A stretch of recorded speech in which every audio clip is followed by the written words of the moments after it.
آج 5 MCQs discuss ہوں گے. جو 11واں MCQ ہے بلڈ بینک میں the most common cause of post-transfusion hepatitis can be detected in donors by testing for.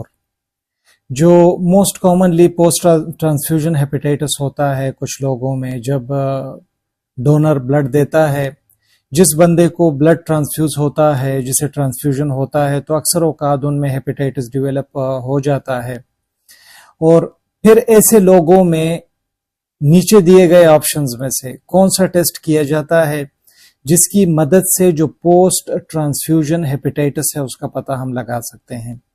Option یہاں پر ہے اے نمبر میں anti H C V, B H B S A G یعنی کہ hepatitis B surface antigen, C number option ہے anti H E V H A V I G M. Hepatitis A virus کے لیے آئی G M کا جو test کیا جاتا ہے، اور ڈی نمبر پر ہے اینٹی ایچ بی ای یعنی جو ہیپیٹائٹس بی انویلوپ اینٹی باڈی ہے اس کا ٹیسٹ. تو یہاں پر جو آپشن درست ہے وہ ہے آپشن نمبر بی. جو آپشن نمبر بی ہے ہمارے پاس وہ ہے H B S A G hepatitis B surface antigen. اور یہ کیوں دی موسٹ کامن؟ کیونکہ یہ سب سے کامن پوسٹ ٹرانسفیوژن ہیپیٹائٹس جو ہوتا ہے وہ ہیپیٹائٹس بی ہوتا ہے. تو یہ آپ لوگوں نے یاد رکھنا ہے. تو یہ آپ لوگوں نے یاد رکھنا ہے کہ پوسٹ ٹرانسفیوژن ہیپیٹائٹس میں سب سے جو کامن ہیپیٹائٹس ہے وہ زیادہ تر ہیپیٹائٹس بی ہوتا ہے، اور ہیپیٹائٹس سی بھی ہوتا ہے، لیکن as compare to hepatitis C hepatitis B کے چانسز جو ہیں وہ زیادہ ہوتے ہیں. جو 12 نمبر پر ایم سی کیو ہے اس میں پوچھا جا رہا ہے the western blot is a confirmatory test for the presence of. Western blot ایک بڑا ایڈوانس ٹیکنیک ہے اور یہ ٹیسٹ کیا جاتا ہے لیبارٹری میں. تو یہ کنفرمیٹری ٹیسٹ ہے کس چیز کے لیے؟ اے نمبر آپشن میں ہے C M V antibody, B number میں ہے anti H I V 1، C number hepatitis B surface antigen, اور ڈی نمبر میں ہے سیرم پروٹین ایبنارمیلٹیز. تو یہاں پر جو آپشن درست ہے وہ ہے آپشن نمبر بی. تو آپشن نمبر بی ہمارے پاس یہاں پر اینٹی ایچ آئی وی 1 ہے. تو یہ کیوں؟ Western blot uses purified H I V proteins. Western blot کی جو ٹیکنیک یوز کی جاتی ہے اس میں ایچ آئی وی پروٹینز کی جو پیوریفائڈ فارم ہوتی ہے، پیور فارم ہوتی ہے، وہ استعمال ہوتی ہے to confirm reactivity in samples who screening test for anti H I V is positive. تو اس لیے یہ جو ٹیسٹ ہے یہ ایچ آئی وی 1 کے لیے بڑا کنفرمیٹری ٹیسٹ ہے. تو یہ آپ لوگوں نے یاد رکھنا ہے ویسٹرن بلاٹ ٹیکنیک. جو 13واں ایم سی کیو ہے اس میں پوچھا جا رہا ہے the test that is currently used to detect donors who are infected with the AIDS virus is. وہ کون سا ٹیسٹ ہے جو کہ کرنٹلی یوزڈ ہے، کرنٹلی وہ استعمال ہوتا ہے خاص کر ان ڈونرز کو ڈیٹیکٹ کرنے کے لیے جو کہ انفیکٹڈ ہوتے ہیں ایڈز سے. تو ان کے لیے یہ والا جو کرنٹلی یوز ٹیسٹ ہے یہ کون سا ہے؟ آپشنز ہیں anti H B C, B number ہے anti H I V 1 and 2، C number ہے hepatitis B surface antigen, D number ہے اے ایل ٹی، ٹھیک ہے، جسے جی پی ٹی بھی کہتے ہیں. تو یہاں پر جو آپشن درست ہے وہ ہے آپشن نمبر بی، اور یہاں پر آپشن نمبر بی ہمارے پاس ہے anti H I V 1 and 2 کیونکہ بات جو ہے وہ ایڈز کی ہو رہی تھی. تو the causative agent for AIDS is the human immunodeficiency virus type 1 and type 2، ٹھیک ہے. تو اس کے لیے یہ جو ڈیٹیکٹ کیا جاتا ہے جن چیزوں کو ایڈز میں، اور جو ٹیسٹ کیا جاتا ہے موسٹ کامنلی، تو وہ یہی 1 اور 2 کا جو ایچ آئی وی کا ٹیسٹ ہے یہ کیا جاتا ہے screening test.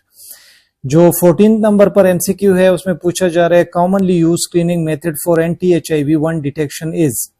Commonly screening method کون سا ہے جب ہم H I V 1 anti H I V 1 کو ڈیٹیکٹ کرتے ہیں، antibody against H I V 1 جب ہم ڈیٹیکٹ کرتے ہیں تو اس کے لیے کامنلی اسکریننگ میتھڈ کون سا استعمال کیا جاتا ہے؟ یہاں پر آپشنز ہیں لیٹکس ایگلوٹینیشن، ریڈیو امیونو ایسے جسے آر اے کہتے ہیں، thin layer chromatography T L C, یا پھر ڈی نمبر پر ہے enzyme labelled immuno enzyme labelled immunosorbent assay جسے ایلائزا کہا جاتا ہے. تو یہاں پر جو آپشن درست ہے وہ ہے آپشن نمبر ڈی یعنی کہ ایلائزا انزائم لیبلڈ امیونو سوربنٹ ایسے. دی انزائم لیبلڈ امیونو سوربنٹ ایسے method is a very sensitive method. employed to screen donors for markers of transfusion transmitted viruses. ٹھیک ہے، تو یہ بڑا سینسٹیو میتھڈ ہے، اور اس میتھڈ کی مدد سے ہم بہت آسانی سے جو anti-HIV-1 ہے اس کو ہم ڈیٹیکٹ کر سکتے ہیں اور معلوم کر سکتے ہیں کہ اس بندے کو کہیں HIV-1 کا انفیکشن تو نہیں ہوا۔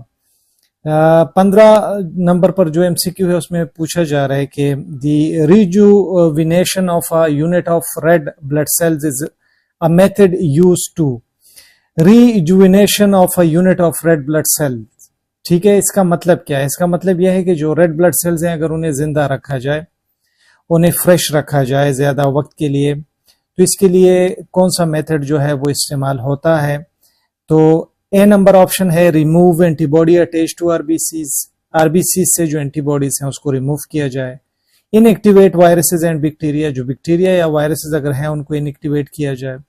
Restore 2,3 DPG and ATP to normal levels, جو 2,3 DPG اور ATP کا جو نارمل لیول ہوتا ہے اس کو ریسٹور کرنا ہوگا، اس کو برقرار رکھنا ہوگا، دوبارہ اپنی جگہ پر لانا ہوگا۔ ڈی نمبر آپشن ہے فلٹر بلڈ کلوٹس اینڈ ادر ڈیبریز۔ ٹھیک ہے، جو بلڈ کلوٹس ہیں یا باقی اور گند اگر ہے بلڈ میں تو اس کو فلٹر کرنا ہوگا۔ یہاں پر جو آپشن درست ہے وہ ہے option number C, restore 2,3 DPG and ATP to normal level. So rejuvenation of RBCs use additives, یہ اس میں جو ایڈیٹیوز یوز کیے جاتے ہیں تو وہ ریسٹور کرتے ہیں اور انہینس کرتے ہیں 2,3 DPG اینڈ ATP لیولز کو، تو جو ریڈ بلڈ سیلز ہیں وہ زیادہ وقت کے لیے زندہ رہ سکتے ہیں اور فریش رہ سکتے ہیں۔ بہت زیادہ شکریہ ہے ویڈیو دیکھنے کے لیے، پسند کی ہو تو ویڈیو کو لائک کیجئے گا، دوستوں کے ساتھ شیئر کیجئے گا، چینل کو سبسکرائب کرنا مت بھولیے گا، کیونکہ ہماری موٹیویشن کے لیے یہ چیزیں ضروری ہیں۔ تو ہمیں اسی طرح سے پیار دیتے رہیے، اپنا ڈھیر سارا خیال رکھیے گا۔ اللہ حافظ۔